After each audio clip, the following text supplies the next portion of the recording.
arrancando con el programa. Sabemos que tenemos un curso acá de estudiantes también. Bienvenidas, bienvenidos.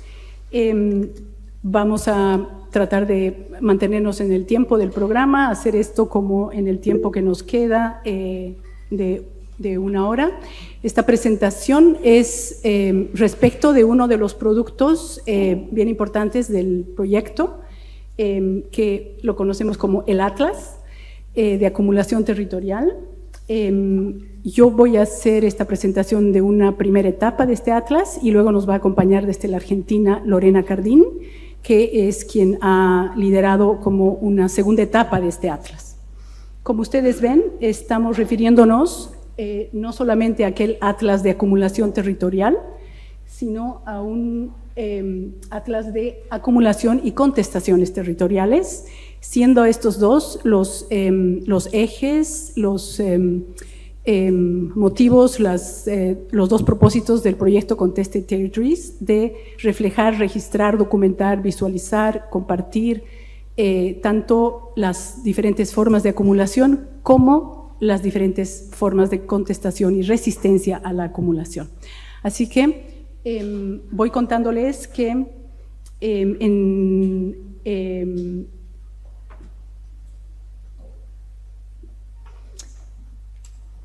la idea, el Atlas está subido en la página web del proyecto, cada una de nosotras puede pinchar y ver de qué se trata, qué está ahí. La idea más bien es compartir aquí el proceso, siendo que pensamos que un poco este proceso es el que nos deja los aprendizajes y que es probablemente lo que hay que rescatar en un momento en que vamos pensando al final del proyecto cómo lo hemos hecho, qué hemos hecho y tal. Entonces, en ese sentido, yo voy a compartir un poco el proceso de la primera parte y del camino que hemos seguido. Nuestra intención era, como rezaba el proyecto, generar un aporte significativo. Teníamos un objetivo bien ambicioso de lograr un atlas que responda a estos objetivos principales del proyecto. El proyecto tenía 3 grandes objetivos de investigación y el segundo hacía referencia a llevar a cabo una investigación comparativa innovadora para documentar, visualizar y conectar territorios en disputa. El instrumento de esto era, en la parte de la visualización, era un atlas. Para que toda esta tarea de documentación, visualización y conexión de territorios en disputa se pudiera difundir, ¿no? En un enfoque de abajo arriba, digamos, todo el tenor del proyecto. Se hablaba también en nuestro proyecto de algunos elementos innovadores para conseguir estos resultados y se decía que el papel transversal en todo lo que pretendíamos hacer tenía que ver, por ejemplo, con la elaboración de cartografías participativas junto a enfoques audiovisuales, artísticos, performativos. Este era, digamos, uno de los elementos de innovación a la hora de hacer la investigación. Nutrir, sumar, conectar y hacer como una sinergia con todas estas otras formas de hacer investigación. También era siempre un enfoque en la cuestión multidisciplinaria e internacional, una red internacional con diferentes actores, ¿no? Y reunir las áreas. O sea, en ese momento hablábamos de planificación, diseño urbano, arquitectura, geografía, ciencia política, antropología, estudios de desarrollo, sociología rural. A esto se han sumado varias otras fuentes de experiencia, expertise de quienes han sido estos 170 investigadores, investigadoras a los que aludía Mijael hace un rato. Entonces, respondiendo a este mandato de lo que era que había que hacer como un atlas, muchas personas, muchos nodos participaron con mucho entusiasmo y se sumaron a esta tarea. El nodo Flaxo estaba encargado de liderar, de llevarnos adelante en esta tarea. Manuel Bayón, que no está aquí, a quien yo estoy representando en este momento porque él fue el responsable de toda esta primera parte, fue quien coordinó. Como ven ustedes, queríamos generar un aporte significativo a esta tarea. Muchas sesiones de trabajo, contaba Mijael hace rato que habíamos empezado trabajando en línea, entonces hubo una gran cantidad durante el 2021 de reuniones para ver cómo hacíamos, qué hacíamos, cómo nos organizábamos tanto a nivel de contenido como de forma. Surgieron entonces, juntamos artículos conceptuales, experiencias de mapeo colectivo, nos repartimos lecturas, hicimos diferentes presentaciones entre los nodos y empezó una gran discusión, un gran debate. Un debate muy interesante. Aquí les muestro un poquito el tipo de material que revisamos, ejemplos de atlas que tenían esta intención epistémica, política bien explícita, ¿no?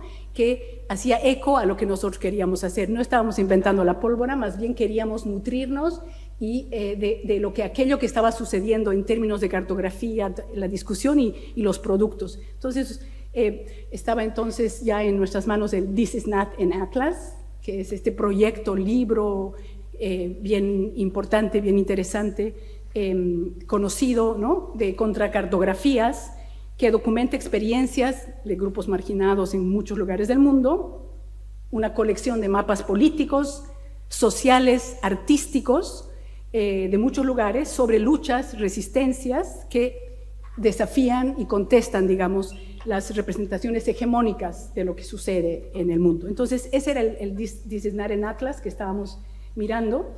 En términos de contenido decíamos, ¿qué es lo que vamos a generar con este atlas? ¿Qué vamos a hacer? También revisamos, en términos de forma, ¿no? ¿Cómo vamos a expresar esto que queremos hacer? Pero bueno, fuimos viendo, documentándonos, aparecía siempre los contramapeos, ¿no? Las formas de contramapear. Me sale otra vez que me conecte. Estas metodologías de la cartografía crítica que están centradas más bien en revelar aquello que está excluido, aquello que no está representado, esas narrativas producidas, digamos, por el mundo hegemónico. El geoactivismo descolonizador nos interpeló muchísimo.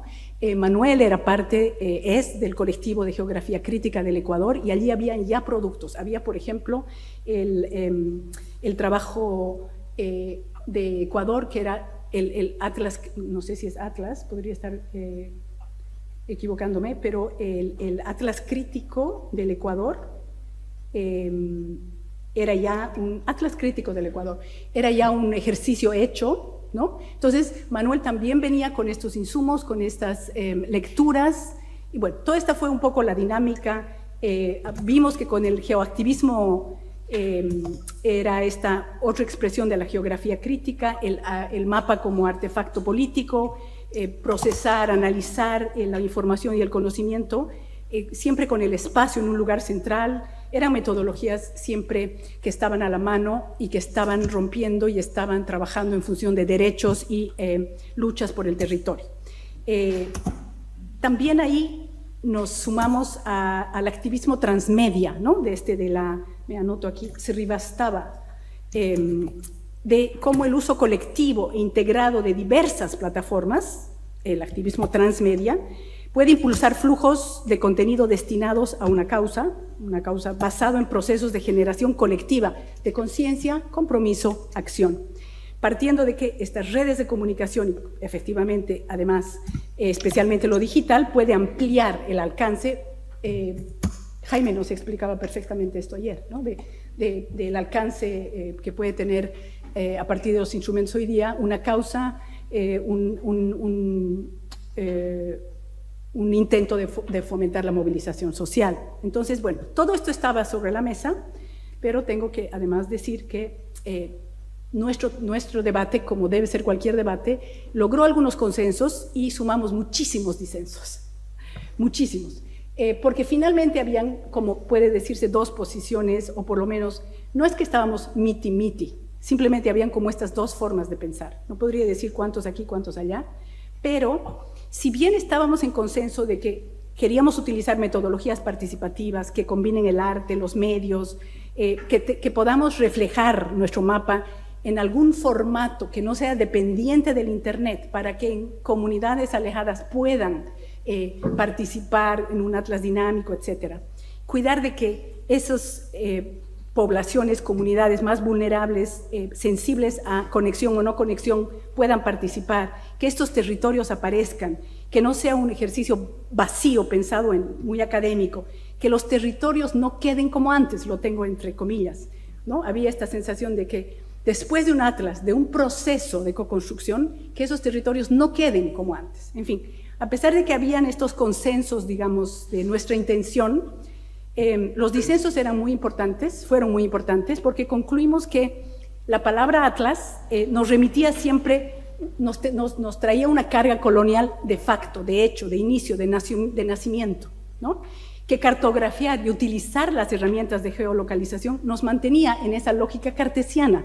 De ahí aparecieron muchos chistes que después, es que yo soy cartesiano, no, es que recuerda que el cartesianismo salió un poco de ahí en el sentido del chiste interno, porque aquí nos enfrascamos mucho, pero es que eso sigue manteniendo la lógica cartesiana. Hubo tensión entre quienes consideraban que podíamos producir el dato técnica jerárquicamente frente a una coproducción de saberes sobre el territorio, con una intención muy grande en la que estábamos de acuerdo, pero también con unas contriciones muy concretas, ¿no? Sobre cómo hacer. Entonces, pensábamos que podíamos armonizar datos en SIG y utilizar esta cartografía para poder mostrar, visibilizar los conflictos territoriales, que era el mandato que teníamos para hacer el atlas. Por otro lado, teníamos esta otra fuerte presencia de explorar la posibilidad de construir un dato vivo que pueda partir de lógicas comunitarias, lenguajes espaciales, que no sean parte del SIG, del Sistema de Información Geográfica, que estén paralelos, ¿no? En un momento discutimos incluso el Google Earth, las herramientas Google y tal.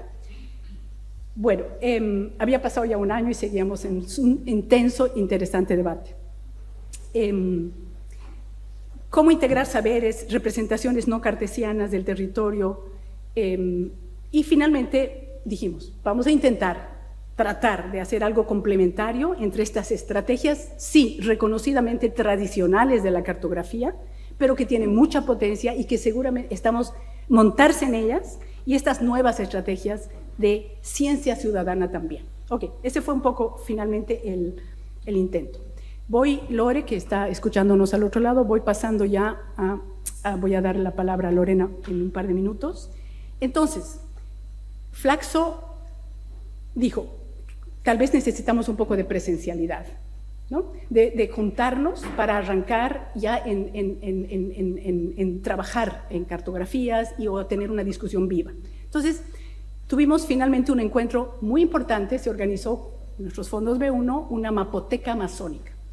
Explícitamente quería alimentar, concretar el atlas, y se llamó la Mapoteca Amazónica. Nos reunimos allí varios nodos, Argentina, Chile, Bolivia, Sheffield, ASIG, bueno, varios estábamos allí, y tuvimos una experiencia muy importante en una combinación. Estuvimos una semana haciendo trabajo de campo en la Universidad Indígena IQIAM, la Universidad Indígena Amazónica del Ecuador, que tiene una sede muy importante en el TENA.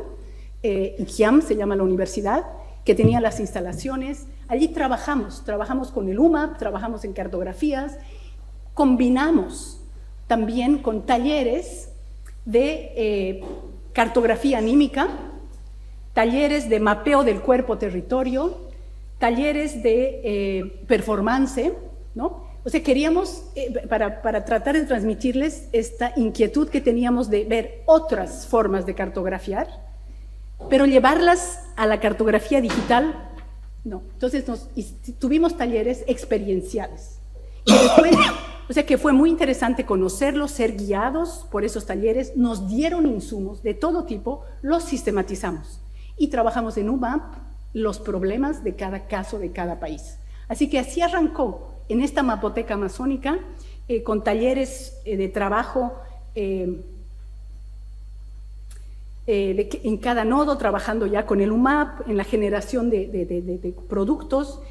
Trabajamos un poco en la plataforma Carto y estos otros talleres. Hicimos la interacción a través de 3 diálogos en el TENA y en otras ciudades amazónicas con la academia local, con actores locales. Tuvimos un diálogo en la mapoteca sobre mirada geográfica a las problemáticas territoriales, iniciativas para investigar desde diferentes metodologías aplicadas. Tuvimos un tercer diálogo sobre experiencias de investigación, acción desde pueblos indígenas.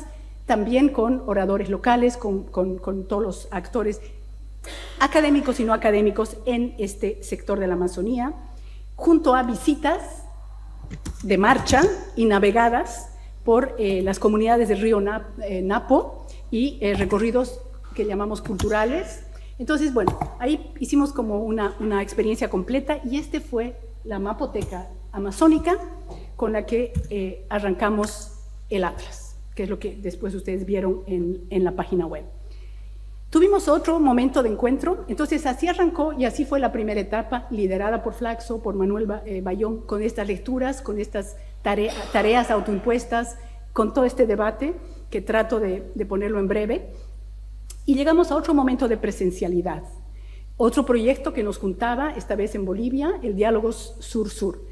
Ya había habido un antecedente de un proyecto, de un encuentro Diálogos Sur-Sur, que fue iniciativa de Windsor Torrico, un compañero de Bolivia, que estaba bien anclado en este otro componente del proyecto que era los otros saberes. Entonces, había habido una experiencia de diálogos sur-sur sobre otros saberes, con mucha presencia en el territorio, con muchos actores locales y una mapoteca en Ecuador. Entonces, lo que hicimos fue juntar nuevamente, por eso se llamó Diálogos Sur-Sur 2, Mapoteca 2.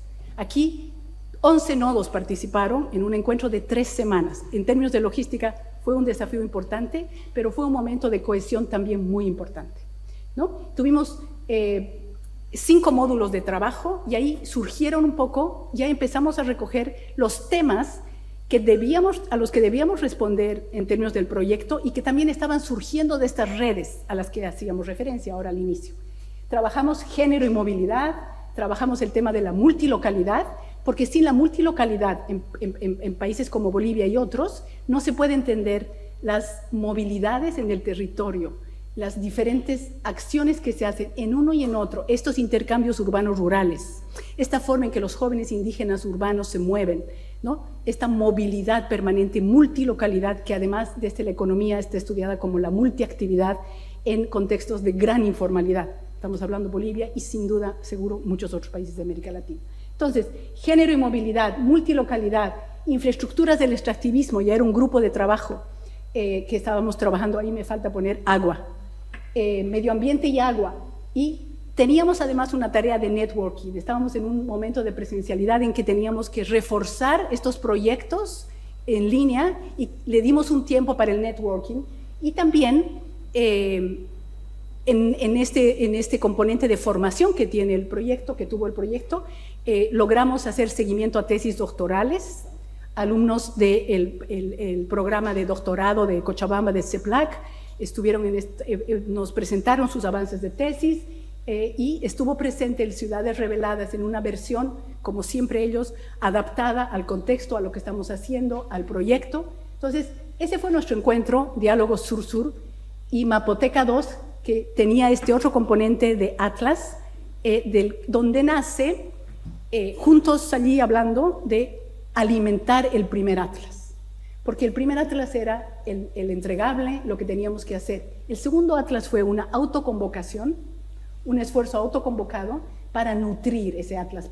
Pero tú tienes ahí un caso, pero acaba alguien de presentar algo y decía, pero eso ponlo al Atlas, pero ponlo al Atlas. Y Manu decía, les vengo escribiendo cada 2 semanas a todos, pásenme casos para el Atlas, y nadie me da bola. Pero en esta presencialidad decíamos, hay que hacer esto. Entonces, ahí surgió el segundo momento, lo que llamamos el Atlas 2, y Lorena se encargó maravillosamente de este proceso difícil, nadie era experto en esto, y creo que ahora me encantaría dejarle a ella que nos cuente esta segunda parte. Lore, ¿estás por ahí? Ojalá. Sí, atenta. Me avisas cuando paso de diapo, te estamos escuchando. Muy bien, yo estoy. Bueno, me encantaría poder verles. Ahí Alejandro va a intentar. Ahí está, divino. Bueno, hola a todos, todas. Hay muchos compas, amigos de ruta. Bien, yo soy Lorena Cardín, del Nodo Antropología, Ciudad y Naturaleza, y los saludo. Y como parte de este largo camino me parece importante hacer mención a contextualizar este evento de la red en términos de lo que está ocurriendo en países como la Argentina y América Latina. Me parece que contextualizar todo este evento es parte de lo que hacemos, ¿no? Y bueno, nada, mencionar que se vienen tiempos muy duros, particularmente en Argentina, y donde va a haber mayor, seguramente, acumulación y, por cierto, contestación a las desigualdades que existen y que se están profundizando. Así que hace bien verlos ahí y saber que están ahí, nosotros estamos acá y seguiremos contestando juntos. Como bien decían Patti, bueno, esto fue un largo camino, un camino muy interesante, de Atlas. En el diálogo 2, en el encuentro, como decía Patti, ahí se gestaron muchas cosas, además de trabajar y conocer y recorrer el Alto y La Paz. De ese encuentro, por ejemplo, yo me encargué de mapear y de subir al mapa, al Atlas, todo el encuentro, ¿sí? Así que ahí elaboré un caso, pero además contarles, por ejemplo, de ese encuentro con Manu Jiménez Bayón, acordamos escribir un artículo sobre cartografías vinculados a nuestros trabajos en Amazonía él y en Patagonia y Chaco yo, y lo menciono porque de los múltiples debates que tuvimos en la fase 1, como mencionaba Patti, uno que siempre nos quedó ahí dando vueltas fue qué tipo de dispositivo diseñar para poder dar cuenta de los territorios indígenas. Esto es algo que discutimos mucho, Huguito Zunino y las compas de Chile a la cabeza.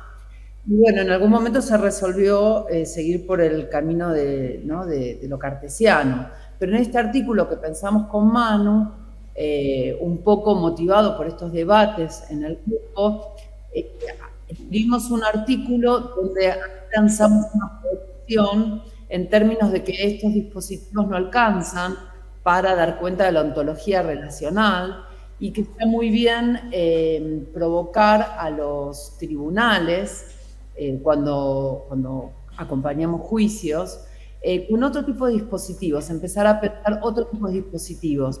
Y ahí la provocación fue pensar, ¿y si hacemos hologramas cartográficos?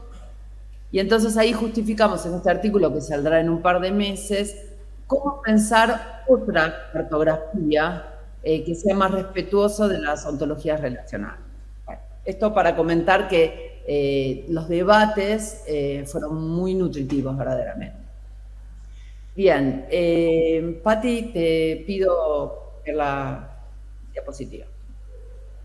Bien, en agosto, bueno, charlando con Patti, me preguntó tímidamente si quería coordinar la segunda fase de forma entusiasta.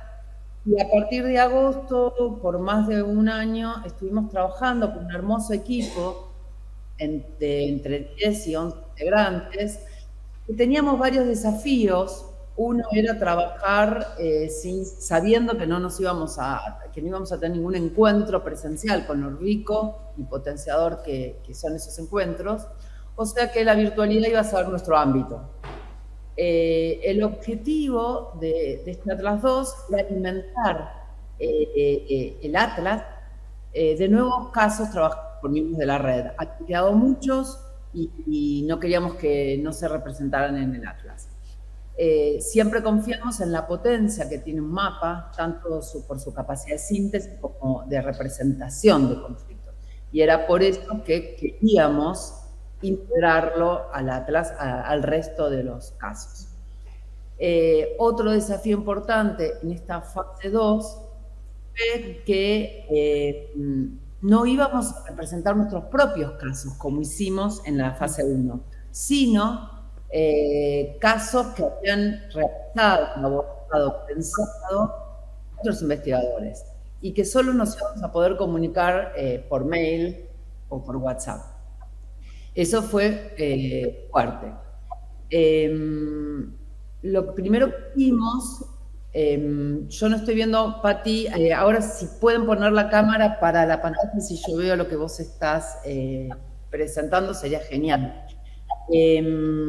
Lo que hicimos, entonces, se ve en la segunda diapositiva, fue diseñar un formulario para circular entre todos los miembros de la red, de modo de invitarles a compartir los datos de cada caso.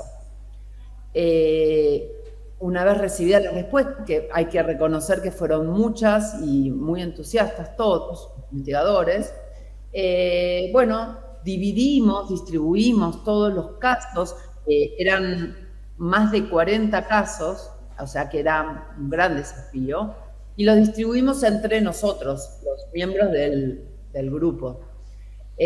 Allí, bueno, empezamos a entablar vínculos con los investigadores y intentamos poder construir juntos esta narrativa espacial, ¿sí? Tratando de ser fiel a los énfasis e intereses de cada investigador. Bien. Luego, Pati nos compartió una planilla donde ahí estaban todos los, o sea, esto fue previamente, todos los productos que se había realizado en la red, y ahí fue cuando tomamos noción de la cantidad de productos y de casos que podíamos incluir. Después lanzamos el formulario, como les decía. Otro desafío fue decir, bueno, pero que no quedaran como dos fases distintas. O sea, nos planteamos rediseñar cada caso para que dentro de la plataforma hubiera una estética similar. Entonces ahí lo que diseñamos fue una guía para presentar cada caso. Y lo compartimos también con los compañeros del Atlas 1. Les pedimos que pudieran seguir estas pautas, cómo presentar el caso. Si uno veía un caso de Atlas 1 o un caso de Atlas 2, no había diferencia. Y ahí los compas de Atlas 1 se engancharon y nos dieron esa mano.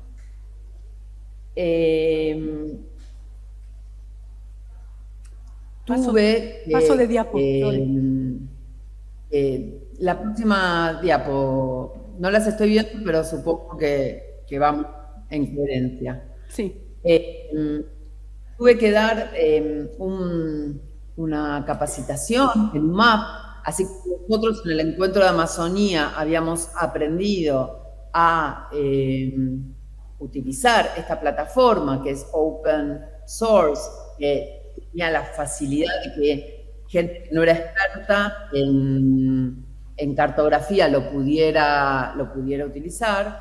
Bueno, a los nuevos compas de la fase 2 se les compartió las herramientas básicas para poder utilizar y que ellos pudieran subirlo al UMAP. También hubo que explicar cómo utilizar la página donde alojábamos la gran cantidad de información que íbamos recibiendo los investigadores, de los recursos audiovisuales, en una plataforma que se llama Internet Archive, que justo cuando lo íbamos a usar la hackearon y se nos cayó, pero bueno, pudimos superar ese hoyo también. Hubo un montón de reuniones, en principio una por mes, muy sistemática, hasta que después, bueno, fuimos haciendo reuniones según las necesidades. Un gran esfuerzo para resolver tenía que ver con cómo presentar, porque para la fase 1, el Atlas 1, eran mucho menos casos. Entonces, con un planiferio mostrando el UMAP, podíamos resolverlo. Pero ya cuando eran 30 y pico de casos, no era operativo poner todos los puntos en el planiferio, ¿no? como representación. Entonces ahí estuvimos pensando mucho y a lo que llegamos es que había que hacer un paso previo, que era un mapa inicial con una cierta organización para después poder entrar a cada uno de los casos. Ahí, Patti, si podés mostrar el mapa inicial en un mapa. Ahí está, con el link. Entonces, ahí en ese mapa inicial lo que hicimos fue tomar la tipología que ya se había armado para acumulación territorial, distribuir todos los casos en esas 5 categorías, que eso funcionara como un mapa inicial para después entrar a los casos.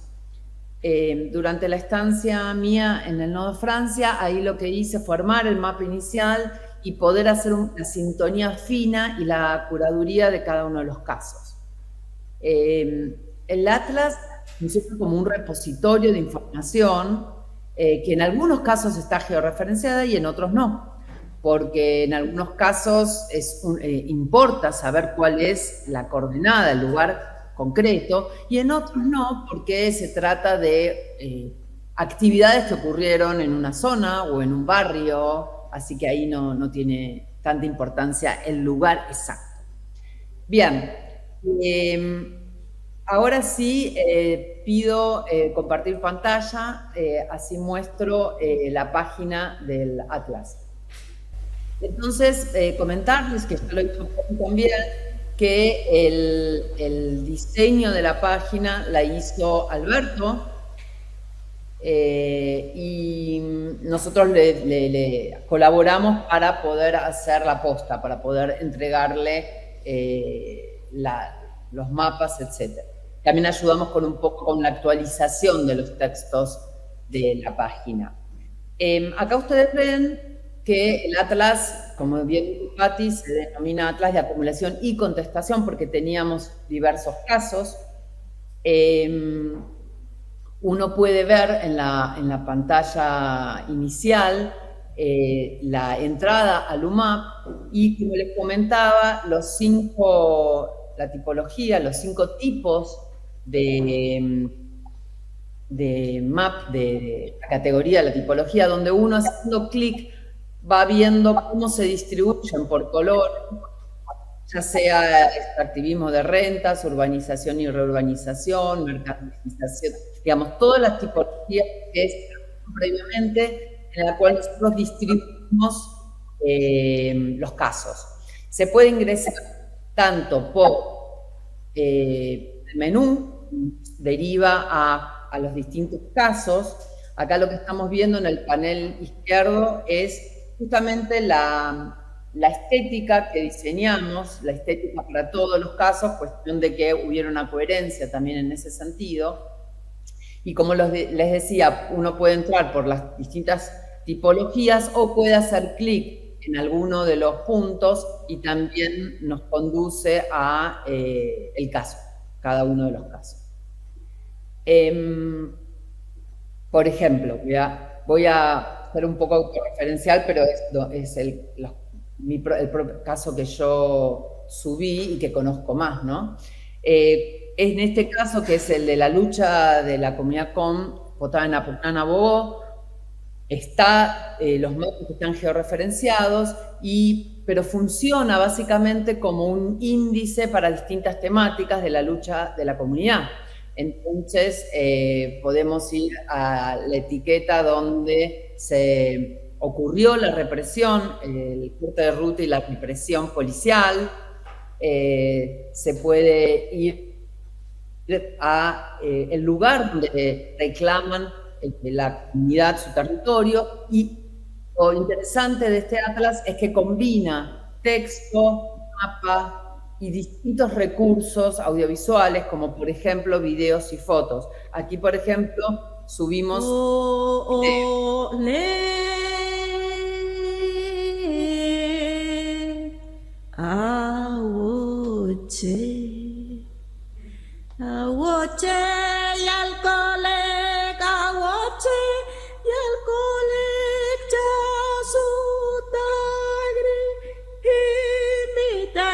Ka koe la la, oh, chi, al cole. awoche alcoholic, awoche alcoholic, awoche alcoholic, jahayem punayunata, awoche alcoholic, awoche alcoholic, awoche, awoche alcoholic, awoche, awoche alcoholic, awoche, o le, awoche, awoche alcoholic, awoche alcoholic, jasutagri, imitai que cacoelala, awoche alcoholic, awoche alcoholic. Bueno, ahí puse un poquito del video, porque la idea siempre es que la voz principal sea de los pueblos y las comunidades. Entonces, como les contaba, cada uno de estos puntos es una temática donde refleja esta lucha de los distintos pueblos y comunidades. Uno puede ingresar, como les decía, por la tipología, o puede hacer clic en distintos puntos. Aquí, por ejemplo, tenemos el mapa sonoro de la Feria del Productor al Consumidor de la Facultad de Agronomía de Buenos Aires. Y en este mapa, haciendo clic en cada uno de los puntos, tenemos los distintos, por ser un mapa sonoro, tenemos imágenes, pero también tenemos los audios que registró la investigadora.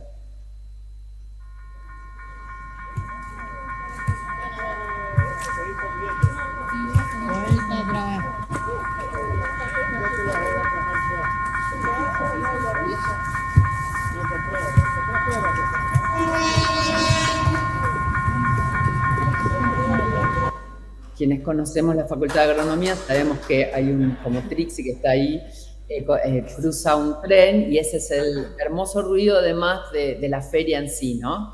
Voy a estar compañeras, además de entrevistas a distintas personas, comerciantes, feriantes que están ahí. La verdad que es muy interesante todo el registro que se pudo hacer, con un montón de casos, desde las cartografías anímicas que el compañero Boris puso. Bueno, sería injusto, es injusto nombrar algunos solamente, porque los casos son un montón, muy bien representados, creemos, en el Atlas, ¿sí? Invitación, por supuesto, es a ingresar.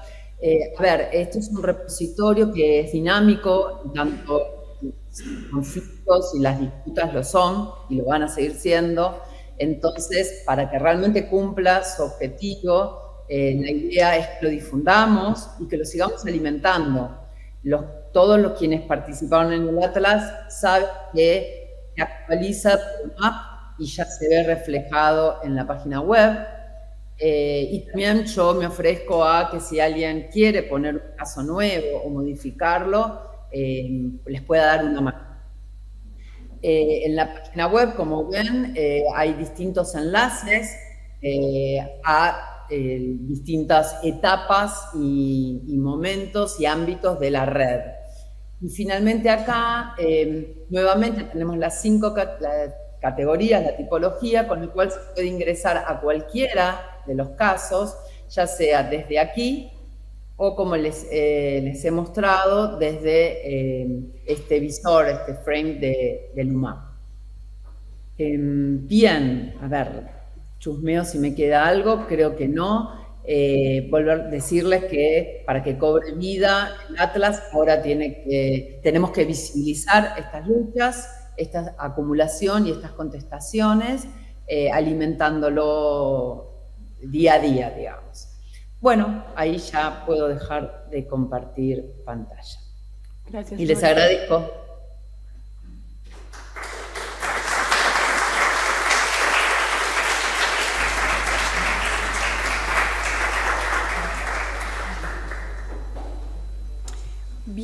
Creo que para cerrar, un rasgo que podemos como subrayar a lo que se refería Lore ahorita es que los casos pueden nutrirse, obviamente saliendo de nuestras experiencias, etcétera, pero los casos pueden, así como Lorena nos mostraba el del pueblo Com, que ella viene trabajando y ha hecho vinculaciones a probablemente audiovisuales preexistentes, luchas, fotos de otros autores, autoras, en fin, también, es decir, mientras existen los permisos de esas imágenes y el investigador, la investigadora o la persona a cargo considera que todos esos elementos pueden nutrir y mostrar el caso, todo eso alimenta un caso, y en otros, como nos mostraba ahora el ejemplo de la feria en Buenos Aires, de la Feria de Agricultores,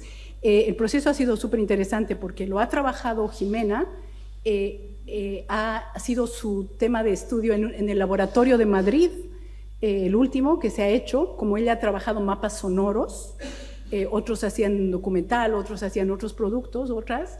Jimena dijo, yo voy a hacer un mapa sonoro y recogió, mostró, hizo todo el trabajo técnico, etcétera, pero después hubo un largo proceso en que ella tenía que lograr el permiso de esta feria para que se suba aquí, porque son colectivos organizados que tienen que saber dónde está. Todo esto es un instrumento de contestación, de lucha, etcétera, y hemos esperado para poder subir estos mapas sonoros de Buenos Aires para que sean parte de en ese caso.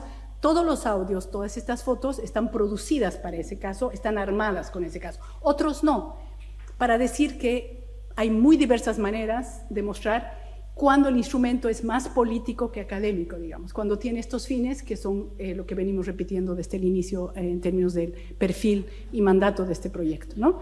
O sea, cuando la prioridad es, digamos, la transformación, etcétera. Entonces, bueno, esta es una como metodología combinada con la que se puede trabajar, aunque no en todos los espacios eso es fácil. Cierro contándoles, estoy queriendo volver a la presentación solo para mostrar una vez más. Finalmente el dossier Atlas, que es otro subproducto,